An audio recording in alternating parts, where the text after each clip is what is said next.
This is the second edition of our sustainability series with JOG.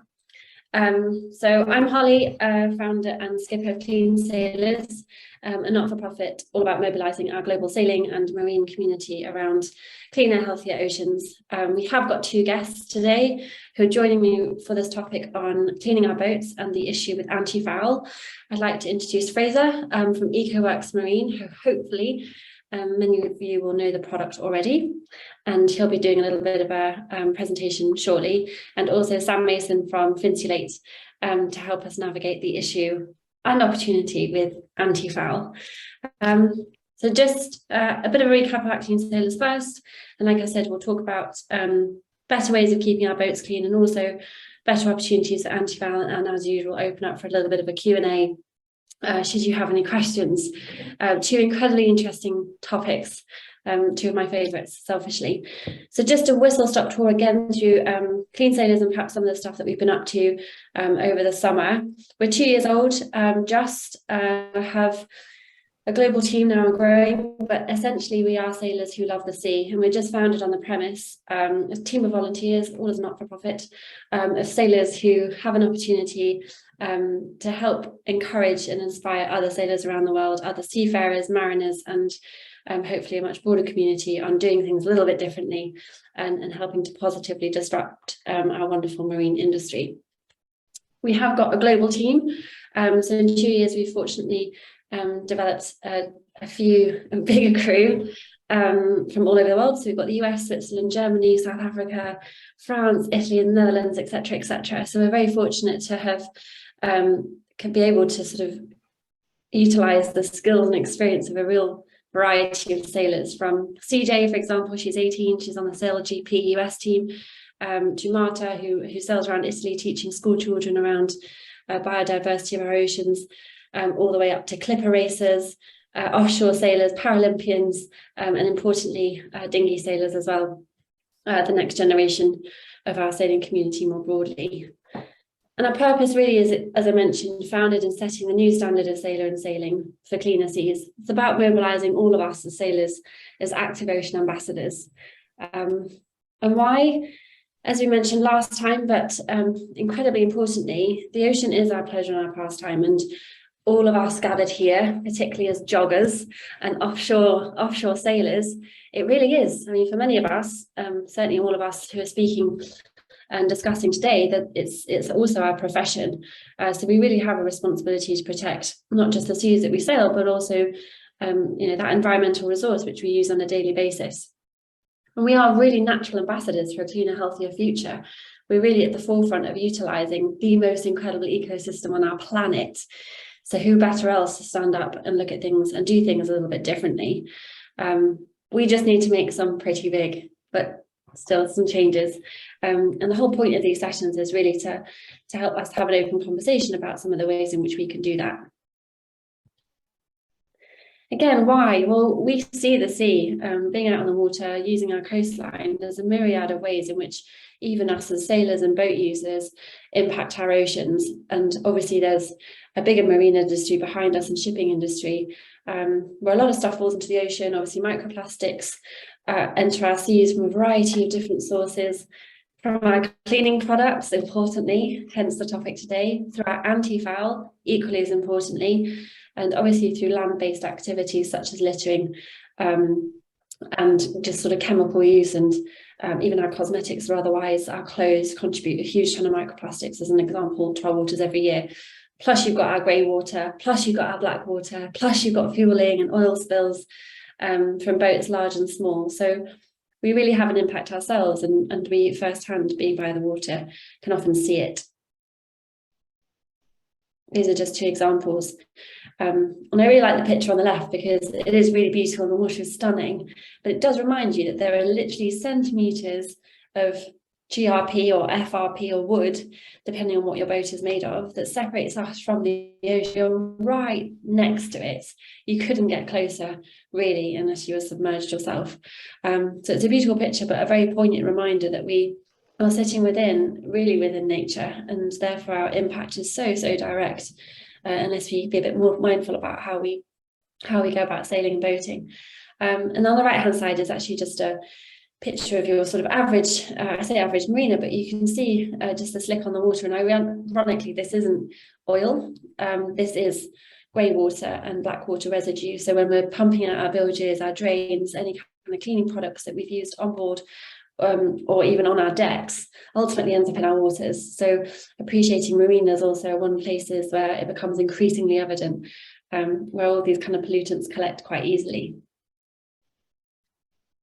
And this is again just a highlight. So I know we use the power of the wind, certainly if you're a sailor, selfish I am, but also as a motorboat user. We obviously have fuel, we have engines, we have emissions, we have sinks, we have drains. There aren't complex filtering systems on board like there are on land. All drains literally lead to the sea, and we'll talk a bit more about that with Fraser shortly.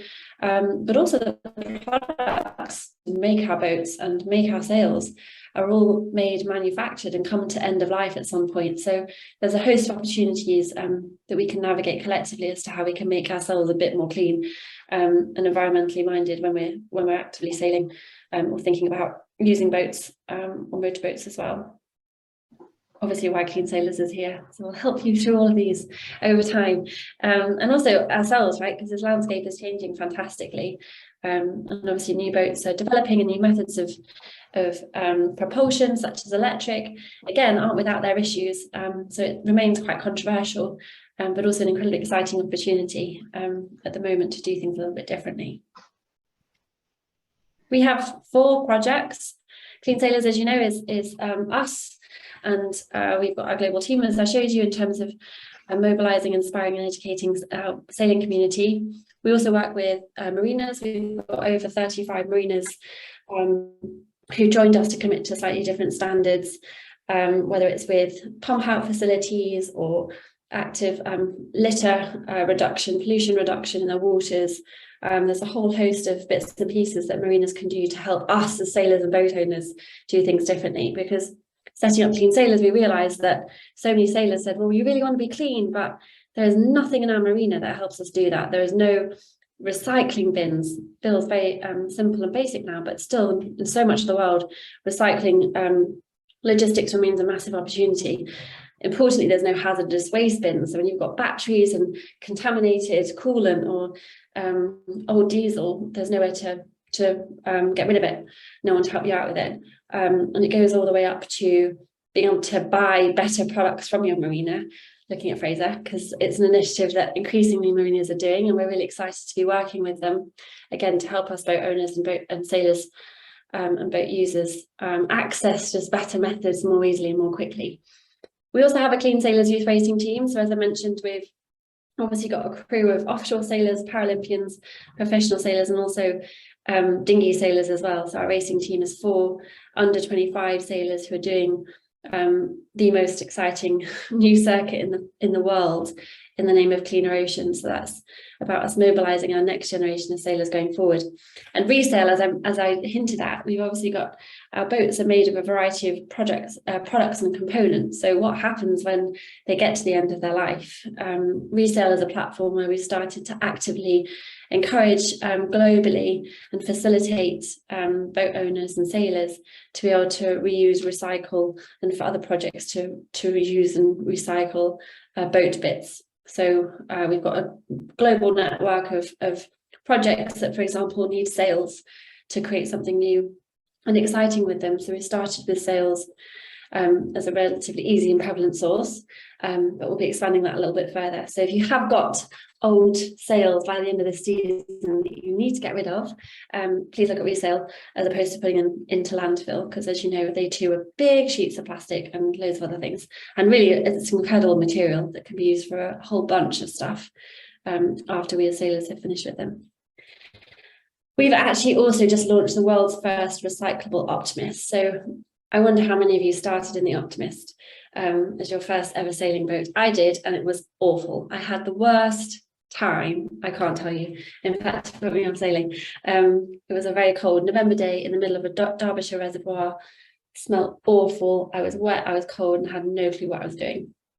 And safe to say, I left a while after that and then came back to it a little bit later. But Optimists are the largest class of boats on our planet. So we've been working with One Sails, who many of you may know is a big global sail manufacturer, and also NL Comp and B Comp, who produce revolutionary composite materials for hulls, boat hulls, and also for cars and motorsports. So we've been working with them to create this new boat, dinghy, which is actually recyclable and the first of its kind in the world. And at the moment we're doing a tour around Europe, taking it to local sailing clubs and otherwise, and actually getting as many young people as possible access to this new Optimist.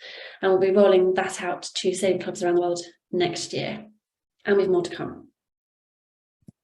I really want to talk about keeping our boats clean now, and also Antifa, because as I said, I called on these two champions in their respective fields, because there's obviously, we've done as Keen Sailors a lot of research, but there's really nothing like having the two people who are really the sort of their respective projects to come and actually have a conversation with us directly. So I'm going to give you a very quick overview of cleaning products and what we found and understand and what we talk about as Keen Sailors. But cleaning products are necessary, right? What we use on a daily basis at home and in our boats are pretty much one and the same. Washing detergents, soap, shampoos, toothpaste, cleaning products have got a bunch of chemicals in them, and often contain plastics, more often than not contain plastics, because you can't get the consistency of toothpaste without a binding agent, which is normally based on a plastic compound. Similar also for shampoos. It's all that lovely kind of texture and silkiness because it contains things like plastics and chemical compounds to help it get like that and feel lovely and leave a lovely silkiness to yourself. But what it means is all of that ends up actually going into our waters. And I know we're talking about boating here, but it happens also on land. Our sewage systems are actually only geared up to filter out organic compounds as opposed to chemical compounds. So what we find is, more so on our boats, or at least it's more immediate on our boats, all of that is going directly into the water. So if it goes into your bilge and you pump it out, it's going straight into the sea. And as I mentioned, there aren't complex sewage and filtering systems on our boats because there aren't even yet on land. There are a couple of products out there that help to try and pull back microplastics, but they aren't effective, obviously, at pulling out the chemical compounds as well as the microplastics and everything else that's put into our cleaning products. So really all drains lead to the sea, and that is whether we're at home or when we're out sailing. But excitingly, there are alternatives, and there are people who are working really hard on some really incredible science to make sure that our impact is limited as much as possible. So on that note, I'm going to hand over to Fraser of EcoWorks Marine. And just to say, we have spoken to her, we did this wonderful podcast last year actually with EcoWorks around why we should care about our cleaning products, which also goes into a bit more detail if you'd like to pick this up after this conversation. But Fraser, tell us a bit about yourself and I'll hand over to you. You're on mute, Fraser. Sorry there, thanks Holly. I was just saying, definitely done, well segued into me there. Yeah, I'm Fraser, one of the team members at EcoWorks Marine. We've been going for about 6 years now and produce what we like to think of or believe is the most sustainable cleaning products in the world. We've got some great partnerships with some sailing race teams, 11th Hour Ocean Race Team, for example, so relevant, very relevant for you guys. But we're basically passionate about offering alternatives and leading the sustainable cleaning revolution. Essentially, Holly's mentioned many of the reasons that we need to care about what we're using in terms of products. Cleaning is an inevitability when it comes to almost anything in the world. But with boats, we're cleaning for a number of reasons: maintenance, to make them last longer, make them faster if you're racing, make them look prettier or keep them looking shiny, etc. And inevitably there is runoff, whether it's in the marina, out at sea, or on land as well, and going down the dock. So there is a number of, it's an interesting topic. Thanks, Holly. I was about to say, it's a really interesting topic in that, unlike Antifa, there's been very, very minimal studies on cleaning products and their effects on the ocean. It's something that we're picking up with a lot of people, and we're speaking with a lot of ocean organizations to see if there's any studies out there. And to my knowledge, as yet, I've not found a single study on the effects of cleaning products on the ocean. There are guidelines, however. The International Maritime Organization have set out the MARPOL rules, Annex 17.4 or 1.7.4, which essentially states that cleaning products are considered garbage, although they can be released into the sea as long as they are not harmful to the marine environment, and meet the criteria in MARPOL Annex 3. And also do not contain any components that are carcinogenic, mutagenic, or reprotoxic. Having said that, and if we can go on to the next slide there, Holly, what we've done recently with the failure of studies on cleaning product or marine cleaning products specifically in the market, is we've gone out with a marine biologist and looked at what products are out there, including our own, and checked safety data sheets and gone through them with a fine-tooth comb to see what ingredients there are. And these are just some of the ingredients that are contained in a variety. So I've not just chosen one safety data sheet. This is 4 different ingredients from 4 different safety data sheets from 4 leading marine cleaning products.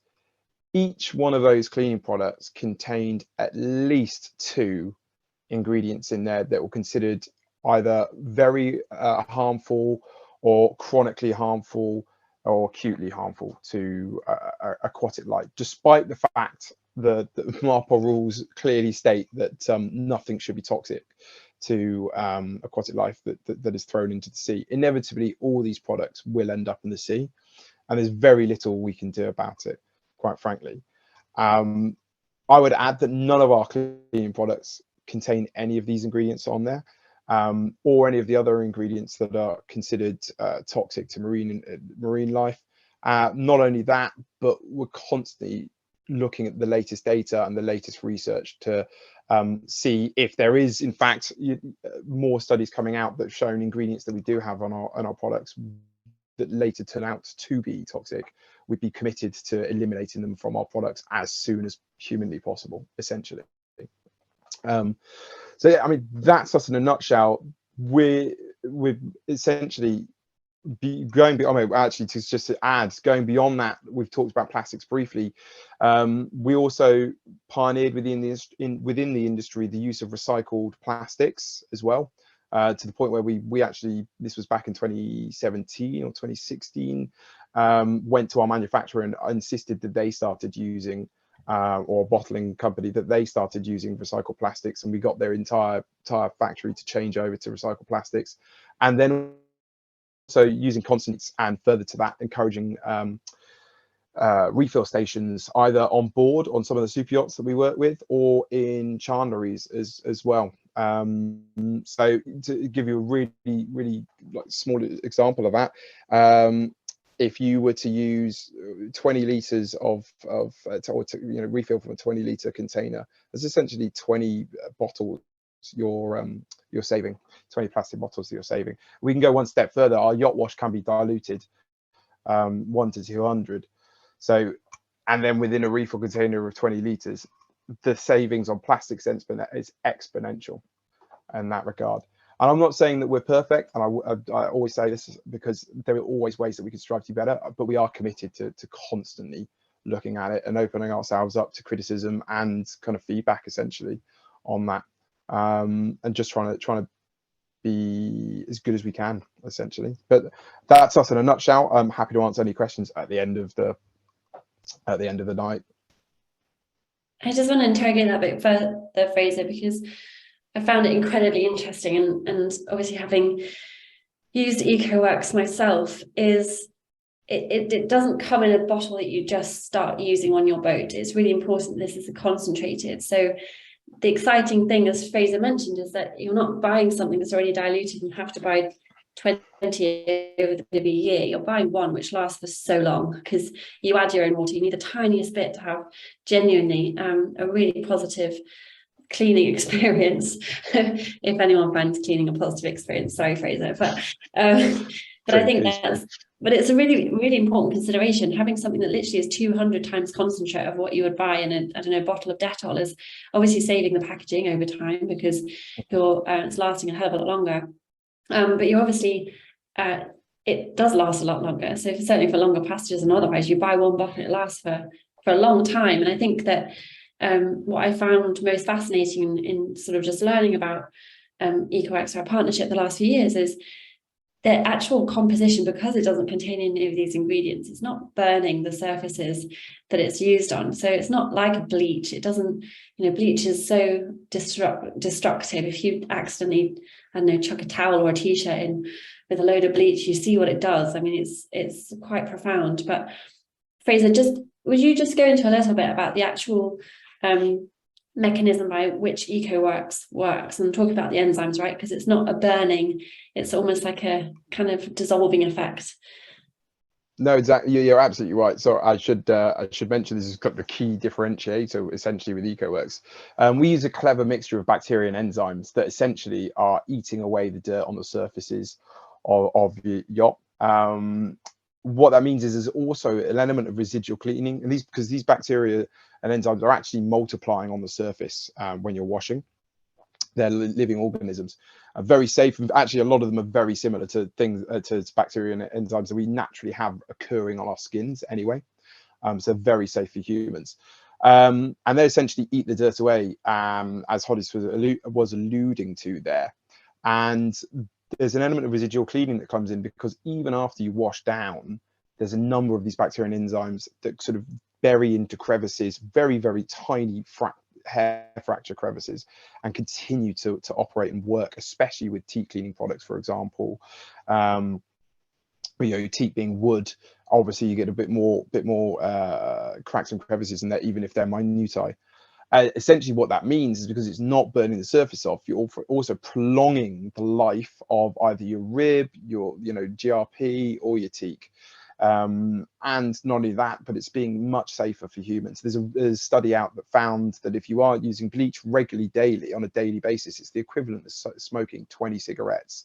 So one thing as a company we've started doing is also sort of understanding that not everybody, unfortunately, cares about the ocean as much as we all do. And so also highlighting the human health aspect of using products that are better for the ocean, that are also going to be inevitably likely better for you as well. On that, the only other element to add to that as well is that all the products, bar our natural sanitizer, are pH neutral as well, which makes them incredibly safe for any surfaces on yachts. We often get asked, is it safe for this surface? Is it this surface? Will there be streaking? And the simple answer is just no, because they're pH neutral, which makes them also very safe, or extra safe, to be pouring into the ocean, because you're not disrupting the acidity levels in the ocean, essentially. I think, does that answer the question, Holly? Or yeah, no, hugely. And I genuinely just find it incredibly fascinating, and that's why both of you are here, because you're both disrupting so much in our way of thinking around how things should be done. And I think it's obviously just incredibly refreshing, but it does take sometimes a leap of imagination. And we'll talk about that also with Flinsulate, because it does bend your mind slightly, because it does challenge the way that we've thought for so long about something. And similar to obviously EcoWorks, I think it's proof that things are possible. And the human health aspect, I think, is incredibly important. And for so long, we've kind of, and I'm talking, for decades and decades, if not a couple of 100 years, we've considered sort of dilution of pollution is the solution. And if you imagine 100 people doing it in a massive ocean, then okay, that probably is pretty diluted. When there's billions of us and over 300 million boats that are used for recreational activity around the world alone doing it, then you appreciate the intensity on our ocean. And that is human health, right? I mean, this is an ecosystem Absolutely. Which produces our food.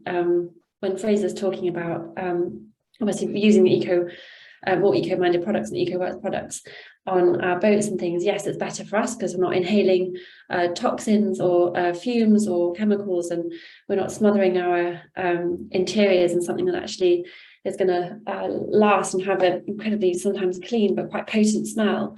So it is better for human health. But on a bigger scale than that, everything that we are putting into the sea pretty much ends up in our food chain. So all these chemicals and stuff either disrupt the flow of the food chain within our oceans.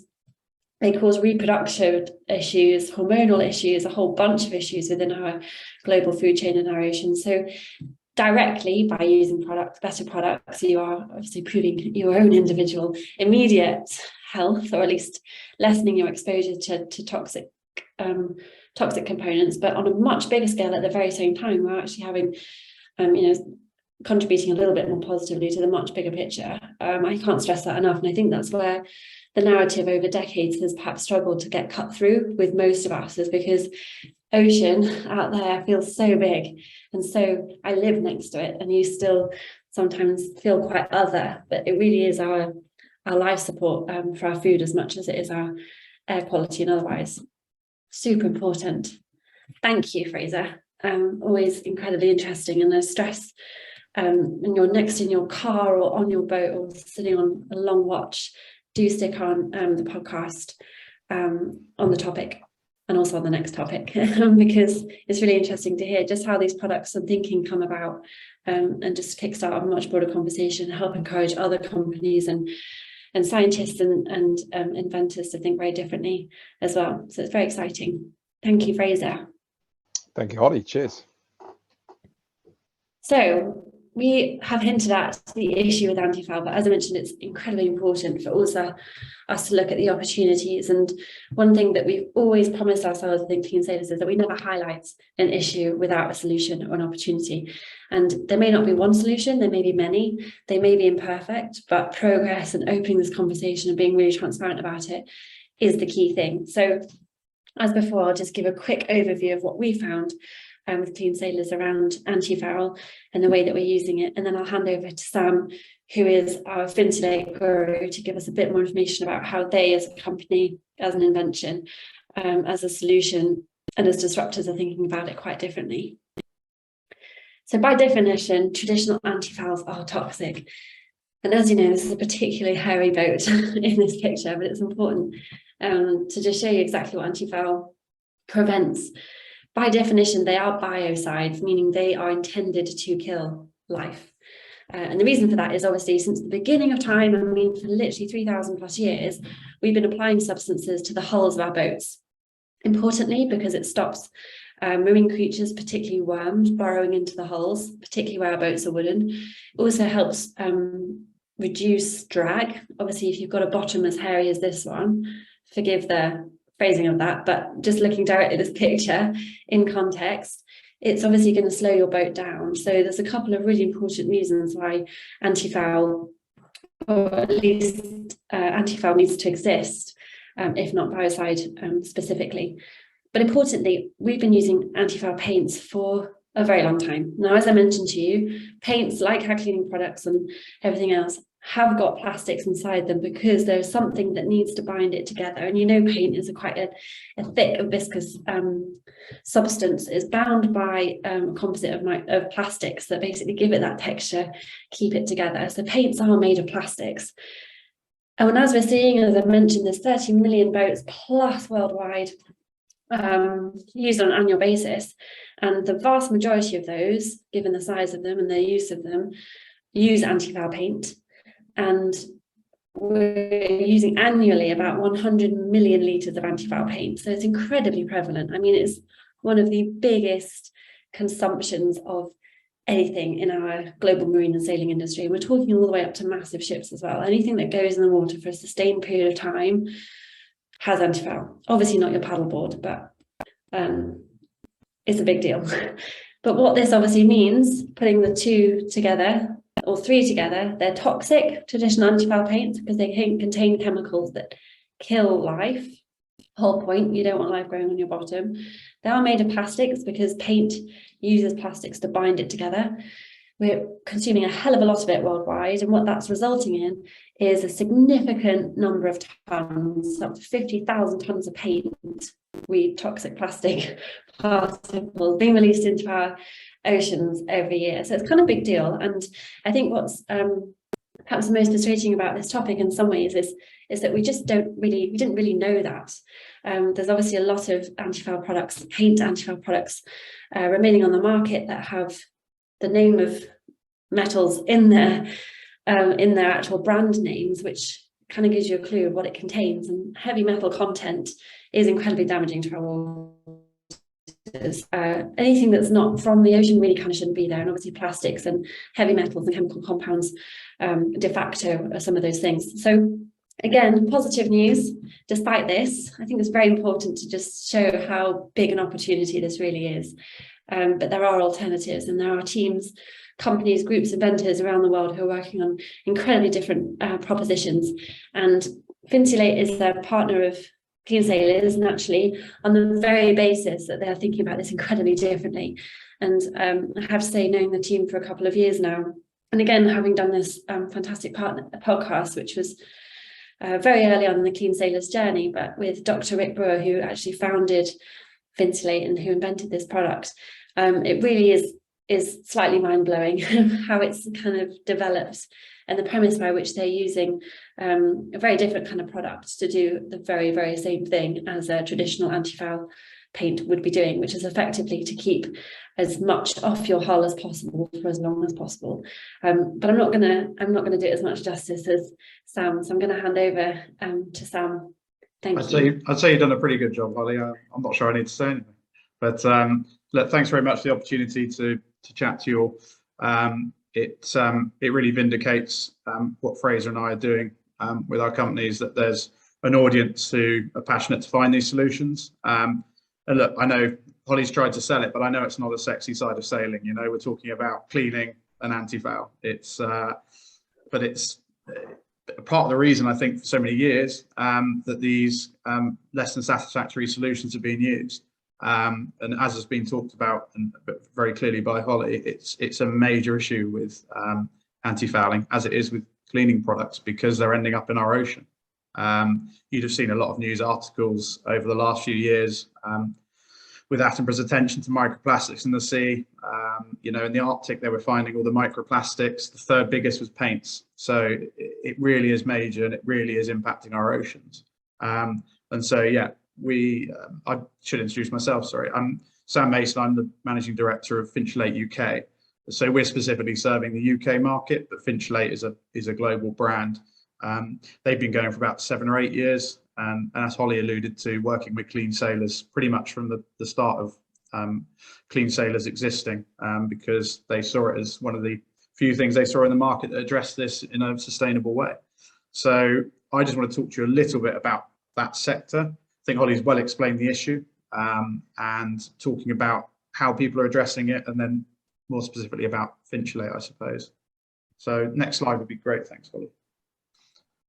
So, you know, we fully accept there's other people on the market with this, and there's other solutions. So I thought I'd talk through some of those, because, you know, we're not the only company looking to address this. Even the paint companies are starting to realise that they're perhaps not the future.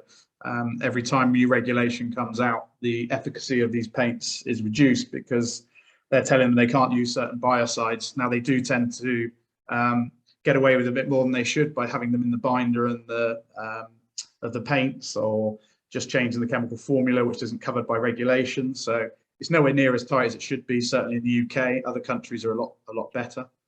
So actually, where Rick Brewer, the guy who invented this in the Netherlands, for example, they've banned a lot of high concentration copper products. So just to talk through a few here, you've got silicone paints. Now, all of these are better, by the way, than the traditional leaching anti-fouls. That's the kind of initial caveat. This is people's attempt to address that. So silicone paints, theory being kind of a hydrophobic surface, longer lasting.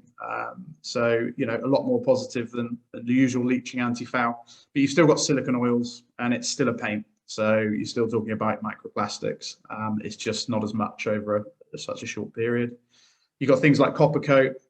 It's been alluded to with the heavy metals that are mentioned, even in the title of these companies. You know, the Romans were putting copper on their boats. So it's not the new technology that people seem to sell it as. And the concentration is obviously incredibly high in a product like copper coat, but you're only losing a certain amount a year. But that still comes off, whether you're talking about in the sea or cleaning. Once it oxidizes, that layer of heavy concentration of copper is still coming off, still a chemical solution. One that isn't is ultrasound, which looks like that strange medical device on the bottom left if you haven't seen it before. Well proven on the kind of aluminium and steel holes, and strong proof of its efficacy there. But even with that, it's recommended to work alongside an anti-foul. And obviously there's something unsatisfactory about that, with proposing something which doesn't need any physical or harmful substance, but having it alongside one. So I think there is a place for ultrasound for sure on the market. But with GRP holes and small boats, there's a question of still needing some other anti-foul and also the efficacy on that. And then on the bottom right, you see something which isn't really relevant to everyone on this call, because it's more about the kind of industrial size level of cleaning using kind of remote vehicles and things like that. It's possible, but you're talking about a hell of a cleaning regime and very expensive equipment. So that gives you an idea of the market. And then our solution is Finchlate, which, as perfect timing, as Holly alluded to, was invented by Dr. Rick Brewer. So he's won various awards for that invention back in kind of 2019. This is about biomimicry. So it's using nature as an inspiration. So the sea urchin principle is what it's been labeled. So basically mimicking those spines. You never see any fouling on a sea urchin. It doesn't have biocides on it. It just has a physical structure which makes it hard for organic matter to bind to it. So that was inspiration for Rick coming up with this product, Finchlate. He's a material scientist and has come up with various grades of Finchlate, but the principle is the same. Small spines across the hull of your boat that make it very difficult for things to bind onto. And when they do, they're very easily removed because they only adhere to the surface of the spines. And the way we put that on the boat is through a self-adhesive film. So Holly talked about it being quite a disruptive product. And it really is, because you have to change how you think about anti-foul. It's traditionally been this slopping on paint, knowing that's going to stop organic matter because it kills it basically, and it's sacrificial and leaches into the sea. So this is a completely opposite end of the spectrum, because it's something that's going to be on there for 5 to 10 years. It's a physical hard wrap. It's completely no biocide, no leaching. It's completely passive substance and a way of protecting the hull of your boat. So even the application is totally different, because rather than flocking directly onto the boat, which would be hard to control and expensive, we use that self-adhesive film. So a bit like you might have seen someone wrapping a boat above board or car wrapping. It's that kind of idea of a self-adhesive film, but with the spines on top of it. So that's really Finchlate in a nutshell. I think the next one shows a video of installation even, because it's hard to get your head around. So excuse the music and good view, but what you can, well muted. So what you can see here is a time-lapse installation. So it's been epoxy primed the hull. Then you're cutting out the Finchlate, framing up the waterline and the keel and the rudder, and then using strips of Finchlate to cover the boat. So all butt joined together, and what you end up with is a very nice black velour hull of your boat, which is protected for, we warrant 5 years, but useful life up to 10 years. We've recently done some testing on 7-year-old Finchlate boats, and the fibre density is exactly the same as the day it was put on. And obviously that's vital to make sure we're not part of the microplastics issue. So that's really Finchlate in a nutshell. That was a bit whistle stop, but I didn't want to bore people. But the principle really is to move away from this leaching toxic approach. There's some people trying it. We think in Finchlate you've got quite a unique product, which is protecting your hull long term, and that's without going into the benefits you get as a yacht owner of, no sanding and painting each year, much easier cleaning, kind of lower maintenance. So we're not just addressing the environmental side. This is, from a practical point of view, a great product for yacht owners. So yeah, that's Finchlate. Thank you, Sam. And I am going to challenge you on the boring bit, because I honestly and appreciate I can get a bit geeky about this stuff, but it's so fascinating from the both of you, from Fraser and Sam, because I think one of the, and I'm going to go back to this slide if it's going to let me go back one here, because it's an incredibly important concept, right? Is this biomimicry. So this isn't creating new this isn't necessarily creating new substances and new chemicals without actually looking at what has already worked for sometimes millennia in the natural world. So I think there's something incredibly intelligent and something incredibly simple about, EcoWorks is an example, using enzymes which have existed again for millennia to actually approach our cleaning products, and using something like this sort of sea urchin principle, where the bottom of your hull with traditional paint on, say it's 100%. By applying something which has got these tiny spines on, you're reducing it to about 5% of the surface area that is actually allowed for the creatures to live on, because they can only live on the very, very tiny tops of these little fibers. So you can pretty much wipe them off with a very simple tool, as opposed to, Sam said, having to, I've been around anti-fouling, obviously, and taking it off and putting it back on again. And it's an incredibly cumbersome process. And here in the UK, we're all going to lift our boats out in about 6 weeks' time max at the end of the season. They're going to go on the hard. We're going to get DIY. We're going to be stripping anti-foul paint. It's going to be flying off everywhere. We're then going to be spraying on or painting on alternatives, perhaps say traditionals, perhaps heavy metal traditionals, because that's what we do, right? And that's what's marketed to us. It's what's incredibly available. But in doing that, I mean, that process is cumbersome. And if we get someone else to do it, as many people often do, it's also a bit more expensive. But the idea that you could actually apply something which has looked to nature, which isn't leaching anything chemical or metal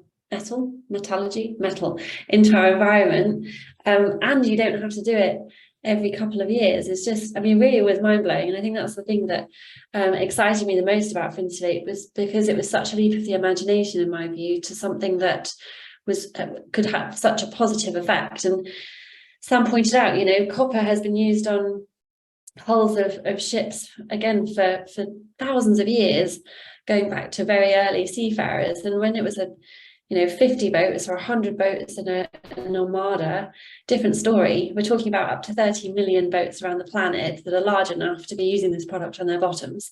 So it's an incredibly huge opportunity for us to be doing something slightly differently. And obviously, as with new products, it does take a little bit of time for people to get to know about it and to try it out. But this video that Sam showed, I was actually there and could touch it and feel it, and was fortunate enough to be able to get a walk around. But it really is I can't almost describe it to you, having your bottom just feeling like almost like velvet. It's a very strange concept, but fortunately it has been proven to work very well. So expect to see more, I think, of Fintilate, and obviously also of EcoWorks. And as I said, do look at the podcasts too, because I try to answer some or ask some intelligent questions, and obviously listening to Dr. Rick Burr and the EcoWorks team talking in a lot more detail about what they've developed and why it's so important, hopefully is really interesting. And obviously it's free to listen to on all platforms. So if you are interested, do some Googling, have a look at them. And I think also, as Sam alluded to, the time cost element of it can't be underestimated. I mean, I think even with EcoWorks, if you're buying a bottle, you're not buying it every couple of months like you would a bottle of bleach or a bottle of Dettol. This is something that is made to last. It's been considered with all of that in mind. And for both, the price points are pretty comparable with the kind of stuff that we're buying anyway. So it does feel on so many levels like a very positive and very accessible opportunity for us all, notably here in the UK for now, because both of these teams are obviously based here, and it's a lot easier for us to get hold of them. And with Fintilate, this boat's been done obviously in the Solent, in Cowes, even by harbour commissioners themselves, as well as all the way down to Cornwall. Here it's being trialled by a variety of boat owners, and obviously has existed in continental Europe for a little bit longer. Sam, what's the largest ship that you've done it on so far? The Dutch guys have already done it on kind of large commercial tankers and trials, also in areas, other subsea kind of structures. So looking at it for renewable energy, things like wind farms. So if you think about anything that's in the water for a long time that people want to protect, especially when you're talking about renewable energies, it would be a really kind of ugly dichotomy if you were to have toxic paint all over the base of it. But they do need to protect them because they're in a harsh environment. So there's loads of kind of potential applications where you're talking about protecting and preserving water. You know, even talking to water companies about lining pipes with it, because they need to find a clean way of doing it. And that gives you an idea of the kind of credentials of it, that water companies are open to having it alongside drinking water. So a world of difference to someone in kind of a hazmat suit putting on anti-foul paint, as you've described in off-season, Holly. I mean, you can get high from the stuff. I mean, I'm sure many people listening to this will appreciate just how smelly it can be. It's a necessary evil, I get it, but we can be doing it differently. And I think one of the things that stood out the most to me in the last couple of years working with Insulate has been, you know, the studies that have been done in the North Sea. And we're talking about the microplastics going back to paint containing plastics in order to bind it together, and that leaching off in the environment as boats are used in the water.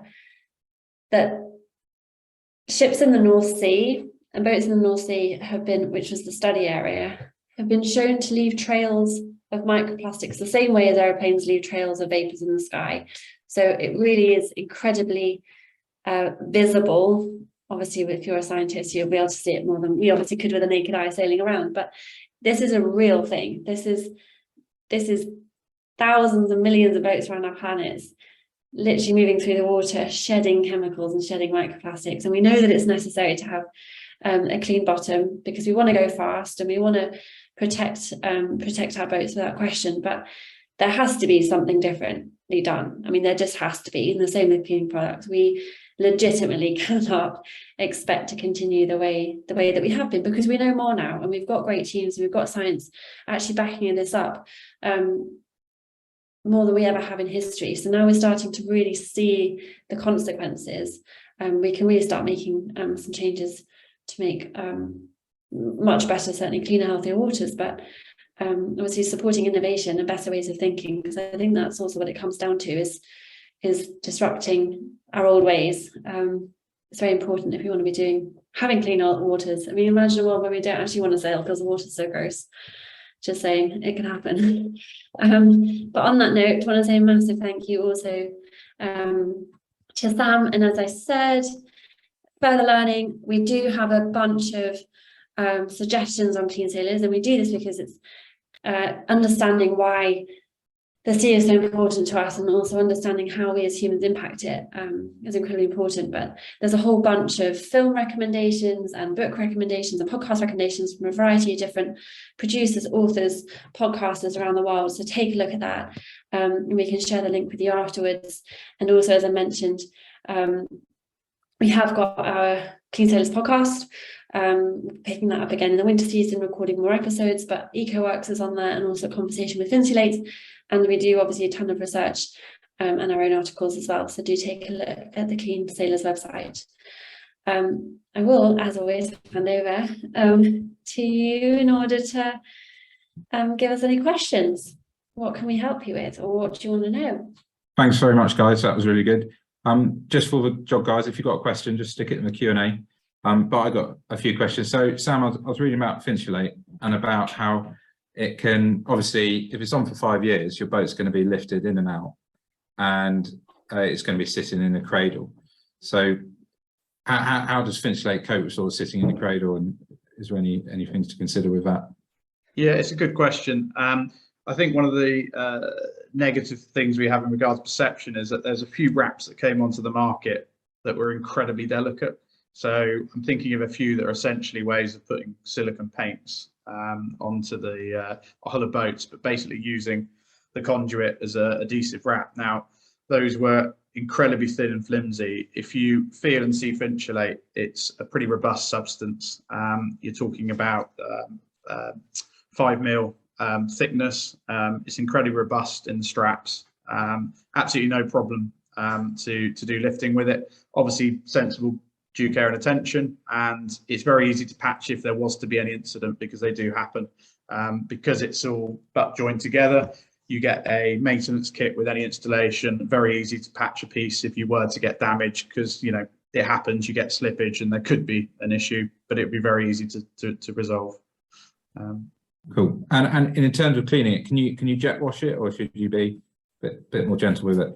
Yeah, it's a good example of the difference from wraps you perhaps have seen in the past. You can jet wash up to 200 bar, so absolutely no problem. It's the best way of cleaning it, really. But cleaning wise, the nice thing is you potentially don't even need to have the boat out onto land, because you don't have to worry about the runoff. You know, every other boat that's got anti-foul on, you're breaking the law if you spray that down on the slip and just let everything run away. Whereas for Finchlate, you can do that, because all that's coming off is the organic matter. So you could just be doing a lift for half an hour while they spray it down and put it straight back in. That's the kind of advantage of you know, lower maintenance, lower costs going forward that you get with Finchlate. Equally, cleaning in the water, you don't have to worry. You're not going to see plumes of anti-foul paint coming off. It's just the organic matter. And as I talked about earlier, it is a very easy to clean. Just using you know, Scotch-Brite or a simple scraping pad. That's such an important point about the washdown, because thinking obviously around sailing clubs or anyone with a slipway or boat parks or boat yards, certainly here in the UK, as you rightly mentioned, it is illegal. I mean, it really is that bad. It is illegal to be washing down or jet washing your anti-fouled hull. And obviously there are instances of people taking scouring pads to it, and I'm not sure actually it's incredibly well known, but the Environment Agency does enforce it, and they do fine up to, I'm not sure it's even up to, but even locally to where I am, have been fining up to £40,000 to organisations or boatyards who don't have proper washdown facilities to capture runoff from anti-foul washdowns and boats and stuff. So it is increasingly going to be legislated against, but and this, you know, I know I haven't sounded particularly impartial, but this really is about what is the best, most useful solution that's accessible, that is value driven, that's time driven, and that ultimately helps our environment. Because I'd be incredibly naive for us to sit here and say we can only do this in the name of cleaner seas, because that doesn't make any sense. It can't be more costly than our current solutions. It can't take more time than our current solutions without very good reason. So it has to make commercial sense to all of us as individuals and as consumers, right? And I think that's, you know, net impact of actually having such solutions is that you're future-proofed, certainly for at least decades, if not longer, by using such forward-thinking solutions from any legislation that is taking a little bit of time to catch up, but is getting incredibly heavy-handed. I mean, we've never before been so aware of the impact that we're having on our waters, and we've never before had so much science to back it up. And as we're seeing, having exceptional fines for organisations, and literally can be your local boatyard that doesn't have the adequate drainage capture, which then obviously has to be put through a proper facility before it gets filtered. Without that, you're actually putting yourself and your organisation or boatyard that you use a bit of a risk. Thank you. Question from Alexis. How much roughly does it cost to wrap a boat in Finchlate for, say, a 40-foot boat? Yeah, good question, because everyone wants to know the bottom line at the end of the day of what you're talking about. It is about investing up front. So you do need to do the preparatory work to the hull. So have her out, strip it back to a robust bust layer, and then putting on some epoxy primer, and then you wrap it in Finchlate. The cost of the Finchlate and the wrap itself, not the preparatory work, you're looking for something like a 40-foot boat, you'd be looking about the 2,000 mark plus VAT. So it's £40 a square metre, gives you an idea, plus labour for applying. Now, if you start annualising that with the 5-year warranty, let alone the useful life, you start to get near the price of a lift and sand and the labour associated with that. And labour costs are only going to go up in that regard. And then Holly talks to regulation, and I think that's really valid. And unfortunately, that always lags behind people like your good selves and the motivation for something, doing it a better way. A kind of whole raison d'etre of Clean Sailors being here, right? And as for enforcement, once they get the regulation, that also lags behind. So we talk about, you know, being illegal to have that kind of runoff, but it's not enforced. But it certainly will be soon enough. So it's great we're having this conversation ahead of everyone else catching up in that way. I think that's a really, again, an important point, is the fact that you're also doing it once for a very long time. And I appreciate that there are very few things that one, aside from our boats, because I know how expensive it is to run one and keep them, I really get it, let alone mooring fees and stuff. But if you think about the proven case of a product that can last between 7 and 10 years, costing us something like £2,000 over that time, I mean, the return on your investment, given how much you're saving against our traditional methods of pulling stuff out, you're paying for lift out, you're paying for boat park storage in the winter, you're potentially paying someone to do that work for you. I mean, that, as I mentioned, is a really important part of any new proposal. It has to make financial sense to all of us as end users. That's, I think, a very important element of it. Is there a max speed? Probably none of us are going to get near it, but is there a max speed that Finchlate can tolerate, or is it? Yeah, again, a really good question. So when I think we're mainly talking about sailing here. So we're talking about either C grade or C grade S as the product lines. Now, with displacement holes, the dynamic is that you get some additional friction, but because you create the false boundary layer with the hairs, there's actually some improvement on flow dynamics. So it nets out pretty much level, and that's versus a bare hull. So if you consider it against something that's got more fouling, which it would if it didn't have a product like Finchlate on, then you actually get a benefit. So we don't sell it as a, you know, I know everything in racing is about getting it as slick as possible, and something really flies in the face of it about having small hairs on the bottom of your boat. But as I say, we've done quite a lot of study into that, and basically with displacement holes, it's pretty neutral. I want to know how fast you're going, Will, just out of interest. Well, But it's a really interesting question, right? Obviously, you're not going to put it on an F50 Sail GP because they wouldn't have it. But I think that is a really important point, right? It's the sort of drag coefficient, because you're adding something to your boat bottom, where we're so societally used to the fact that you're just painting on a very thin layer of paint. So it is a slight step in the imagination to have this kind of textured velvet on the bottom of your boat and think that it has no impact. So it's very fair. I'm guessing it's about 7 to 10 knots max, Will, but yeah. you have to answer the question. Let's just surf in a big wave. Yeah. Are there any boats in Hamble who've had it, who, you know, or in Cowes, for instance, that we could go and have a look at just if they're out of the water over the winter? Yeah, so because Finchlate UK has only been going for about a year, and we're only now getting to the point where we've got useful case studies of the guys and girls early adopting, where they can talk to actually having had Finchlate for a material amount of time, seeing the impacts of it, you know, the cleaning regime, how it's impacted in, you know, highly fouling waters like the Solent. Yeah, we have kind of ambassadors and people willing to take up that position, and we're kind of now getting to the point where they can kind of be looked at, and they have a useful amount of experience to talk to. Notwithstanding, we also have a lot of case study and user experience from, you know, the 7-8 years that it's been going on the continent. And while you do have the differentials of water and different fouling, ultimately they're all the same waters. And unlike certain Antifa, which I know is considered to work better in given areas, the idea of Finchlate is a passive physical solution. So you're going to get less variance, because you're not about that biocide working best because that particular mussel, that particular weed grows in that area. So you do get less variances as well. Brilliant, thank you. Another one on, so Bryn's just asked, are there any links on your website around the speed question? And just out of interest, how do the joints work around the bow? Bryn's an engineer, which probably okay. It sounded like someone with that kind of background knowledge asking. There's some information on the site in the frequently asked questions about the speed and everything. But we can provide more data if anyone's into it, and certainly when you're talking about racing, we can provide some more exact data around it. or indeed if you want to share hull types and things, then there's probably a boat similar that we've done, and we can share it, user experience on that as well.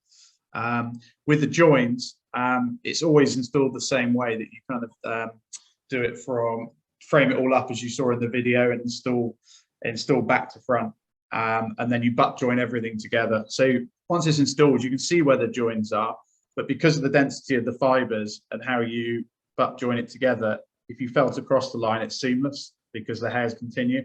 So it's installed the same way, and the reason we do it in strips and they're not too wide is because you get the variance in the shape and form of the boat, and it's you can manipulate it to some extent, the material, but you obviously want to keep the density the same. You don't want to start stretching it out, so that's the way I install it in the way we do.